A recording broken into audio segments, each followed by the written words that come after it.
But I will say that I have no shame at all at saying to you, throw away every book, every tape, and every video I ever did on the subject of tithing, unless it lines up with this. I've done some corrective teaching in the last 10 years, but not to the degree of what we're getting ready to do now. He said religion had put fear and guilt through the teaching of tithing in the congregation of God, and stated that this had to come to an end. Because religion is sustained by two factors: fear and guilt. And if it's one subject that the church has used for a long time to keep people in fear and guilt, it is in that subject of tithing. And it has to be corrected, and it's got to be corrected now.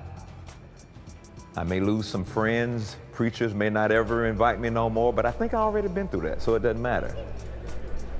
The issue of tithing has become a thorny issue amongst clerics who have expressed divergent opinions on the subject for some time now. Whilst others say tithing is not biblical, others say it is the instruction of God and is a pathway to prosperity. I want to prove to you that paying tithes in the church is wrong. They make tithes payment a cardinal point of their doctrine. But I want to disprove that paying tithe is not a doctrine of Christ, and it's not a practice that had ever been done in the New Testament. The early apostles did not propagate tithe. They did not receive tithe from anybody.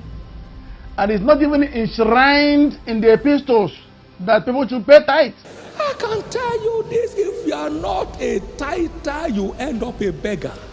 Now understand that God's prosperity plan does not answer to prayers. You can go for 40 days, you will return poorer than you went. The only way is to connect and align with the mystery of seed time and harvest, which is ensured by tithing. Everything you give returns, only tithing secures.